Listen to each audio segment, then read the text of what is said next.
எல்லா நம்முடைய தாய்மார்களுக்கு, சகோதரிகளுக்கு, எல்லா நம்முடைய பெண் தெய்வங்களுக்கு இந்த அற்புதமான நாளில உங்களுக்கு மகளிர் தின நல்வாழ்த்துக்களை மிக பெருமையோடு தெரிவித்துக் கொள்கின்றோம். ஒரு தாய் இல்ல அப்டின்னா, அந்த உலகத்தினுடைய நிலைமைய யோசிச்சு பாருங்க. ஒரு பெண் இல்லைன்னா யோசிச்சு பாருங்க. ஆண்டவன் அந்த காலத்துல ஆணையும், பெண்ணையும் படைக்கும் பொழுது, சக்தி ரூபமாக பெண்ணுக்குத்தான் அந்த கடமைய குடுத்திருக்கிறாங்க.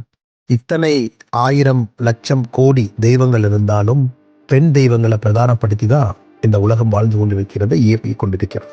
இந்த அற்புதமான நன்னாளில நம்ம எல்லா சகோதரிகள், தாய்மார்கள் நினைக்கும் பொழுது, இன்னொரு விஷயத்தையும் நினைக்கணும். சமுதாய அவலங்கள் எப்போதும் இல்லாத அளவுக்கு இன்னைக்கு மிக மிக அதிகமா இருக்கு. பெண்களுக்கு எதிரான குற்றங்கள் ரொம்ப அதிகமா இருக்கு.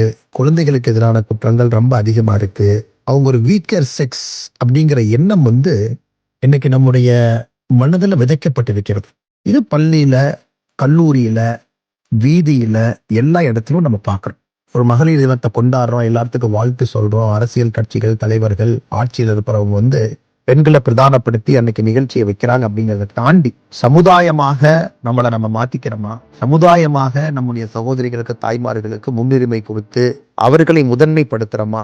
அப்படிங்கிறது தான் மகளிர் தினத்தன்னைக்கு நம்ம யோசிக்க வேண்டிய விஷயம். அதனால ஆண்கள், சகோதரர்கள் எல்லோரும் இந்த நேரத்துல யோசிப்பதற்கு இது ஒரு நாள். நம்ம வீட்டுல நம்முடைய பிஹேவியர், நம்முடைய எண்ணங்கள், நம்ம குடும்பத்திலிருந்து ஆரம்பித்து சமுதாயம் வரைக்கும் எப்படி இருக்கு அப்படின்னு இன்னைக்கு நம்ம யோசிக்கணும். நம்ம கிட்ட தப்பு இருக்குன்னு நம்ம நினைச்சோம்னா மாற்றிக்கொள்வதற்கு இந்த நாள் ஒரு வாய்ப்பு. சகோதரிகளை முன்னிலைப்படுத்தி, தாய்மார்களை முன்னிலைப்படுத்தி நம்முடைய சமுதாயத்தை மறுபடியும் கட்டமைக்க இந்த நாள்ல சபதம் ஏற்போம். அரசியல் கட்சிகள், தலைவர்கள், அதுல நிறைய நம்முடைய சகோதரிகள் வருவதற்கு உறுதி ஏற்போம். அவர்கள் வரும்பொழுது சமுதாயம் நன்றாக இருக்கும் என்பதற்காக பிரதமர் அவர்கள் 33% இடஒதுக்கீடு கொண்டு வந்திருக்கிறாங்க. அது பெரிய புரட்சியாக மாறும் என்கின்ற நம்பிக்கை இருக்கு.